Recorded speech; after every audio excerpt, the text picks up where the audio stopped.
কিন্তু দেখা গেল মাঝখানে যে আমাদের গাড়িটি ছিল এই গাড়িটিতে ফাইন লাগিয়েছেন, কাগজ লাগিয়েছেন। তখন আমরা প্রশ্ন করলাম যে পিছনে যে গাড়িটি রয়েছে বা সামনে যে বিএসএফের গাড়িটি রয়েছে ফাইন হবে না কেন? তো উনি জবাবের পিছনে বললেন যে এটা নাম্বার প্লেট নেই, তাই আমরা কিছু করতে পারছি না। তখন আমরা বললাম ঠিক আছে, নাম্বার প্লেট নেই তাহলে তো আরও ভালো, কারণ ব্যাপারটা হলো নাম্বার প্লেট কীভাবে গাড়িটা চলতে পারে।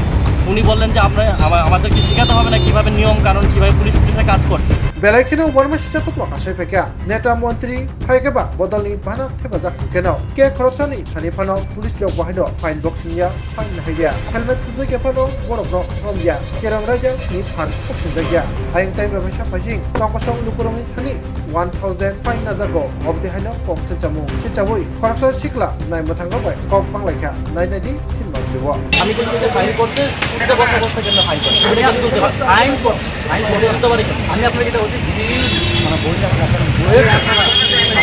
বইয়ের বাট পুরোটা মালিক বইয়ের উপর আপনি বইয়ের এর লোটা ওই করব না না এর লোক কিছু নাই লোক কিছু না একটা স্কুটি সাইকেল কিছু নাই ভালো কথা বলি আমার সাথে ম্যাডামের কথা আরে সে ছবিটা তুলছে এদিকে আরে ছবিতে বসা আরে কেন আর কথাটা বলতে যে অন ডিউটি তো হ্যাঁ সে ছবিটা তুলছে যখন আমি ছবিতে বসা আমি আপনাকে যদি বই না বা বই নিয়ে আপনি পারে আমার বই না ফার্স্ট অফ তুলবো কেন? আমি যেহেতু অলরেডি ছবিতে বসা আর বুঝার মানে আমি সেখানে এটা পরীক্ষা করেন আমার একটা কারণ আপনারা এসবের কোনো মানে নাই, এসব যা করতে আপনারা তারপরে একটা বিজেপি প্রেসিডেন্ট আপনারা ইয়ে করতে পারলেন না। এই এসপির লোকের কী কথা বলুন, এসপির মানে আছে পাবে। বিষয়টা হলো লাস্ট কয়দিন ধরে দেখা যাচ্ছে যে পুলিশের কর্তব্যরত যারা সিনিয়র অফিসাররা রয়েছে প্রতিদিন সন্ধ্যায় অত্র এলাকা জুড়ে তারা রেড করছেন, বিভিন্ন গাড়ি ঘোড়া যাই রয়েছে রাস্তার উপরে করছেন। অবশ্যই আমরা আইনের ঊর্ধ্বে তো কেউ নয়, সবাই আমরা সকলেই সমান, কিন্তু দেখা যাচ্ছে যে আজকে যেমন একটা ঘটনার সম্মুখীন হয়েছে, দেখা যাচ্ছে যে অনেকে চলতি অবস্থায় কিংবা থামিয়ে বাইকে কিংবা স্কুটিতে বসে আছে, তারপরও তাদের ক্ষেত্রে ছবি তোলা হচ্ছে ফাইন করার জন্য। বুঝতে পারলাম না এটা কোন নিয়মের মধ্যে পড়ে, এক নাম্বার। 2 নাম্বার হলো লাস্ট কিছুদিন আগে 2 দিন আগে শনিবার দিন দেখা গেছে আমাদেরই একজন বন্ধু, আমাদের একজন সাথী, ওর একটি গাড়ি রাস্তার উপরে ছিল, তখন দেখা গেল রাস্তাটি ওকে ফাইন করা হয়েছে রাস্তার উপরে থাকার জন্য। অবশ্যই যদি নিয়ম হয়ে থাকে রাস্তার উপরে ফাইন করা হবে, কিন্তু বিষয়টি হলো তার আগেই একটি বিএসএফের গাড়ি ছিল, তার পিছনেই একটি অবস্থিত ছিল একটি উইদাউট নাম্বার প্লেট একটি গাড়ি ছিল, এবং গাড়িটির মধ্যে একটা স্করপিও গাড়ি, সম্ভবত ব্ল্যাক কালার কিংবা স্কাই কালারের মধ্যে ছিল গাড়িটি, একজ্যাক্ট মনে নেই।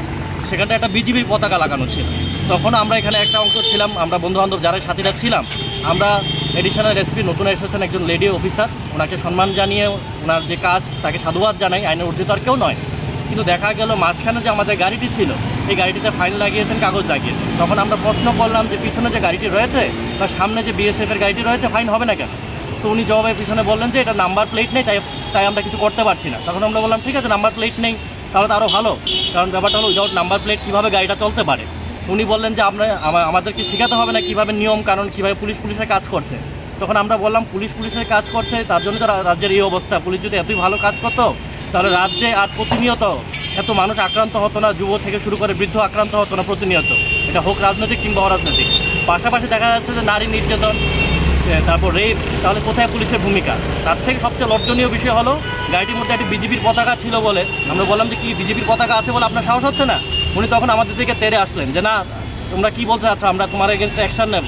সব কিছু বললাম, আমাদের সাথে তর্ক বিতর্ক হলো, উনি তারপর এখান থেকে চলে গেলেন। ওনার সাথে কম করে 17 থেকে 18 জন অফিসার বা স্টাফ ছিল, ওনার জুনিয়র স্টাফ ছিল। উনি পারতেন ওই গাড়িটির সামনে একজন স্টাফকে রেখে দিয়ে যাওয়ার জন্য, উনি চলে গেছেন। তার পরবর্তী সময় গাড়িটি নিয়ে বের হয়ে গেছে। আমাদের একটাই কথা, আমাদের সাধারণ মানুষ কথা হলো পুলিশ তো মানুষকে হেনস্থা করার জন্য নয়, পুলিশ আমাদেরকে আমাদের যে আইন রয়েছে তা পালন করবে এবং আমাদেরকে শেখাবে, আমরাও তার পাশাপাশি করব। কিন্তু আমাদের এই যে সিটি সেন্টার চত্বর থেকে আরম্ভ করে হকার্স কর্নার অবধি, হকার্স কর্নার এলাকাটা মানলাম যে এখানে একটা শপিংয়ের বিষয় রয়েছে, কিন্তু এই জায়গায় ছোটো ক্ষুদ্র দোকান রয়েছে। এই ক্ষুদ্র দোকানগুলির সামনে কেউ যদি একটা মনে করুন একটা বিস্কিট বা কিংবা চিপস কেনার জন্য আমাদের গুরুজি কনফারেন্স হলের এখান থেকে পার্কিং করে এখানে আসা, আর এই ছোটো দোকানগুলি ক্ষুদ্র ব্যবসায়ীগুলি তাহলে কীভাবে চলবে? পাশাপাশি এটা অযুক্তি আমার যেটা মনে হয়েছে যে এই রাস্তার ধারে দুপাশে কত ফাস্টফুড স্টল রয়েছে, এই স্টলগুলির মাঝে মাঝে যে বাইক স্কুটি রয়েছে সেগুলি ফাইন করার কী মানে আছে? স্টলগুলির জন্য তো আমরা যাতায়াত করা সম্ভব না।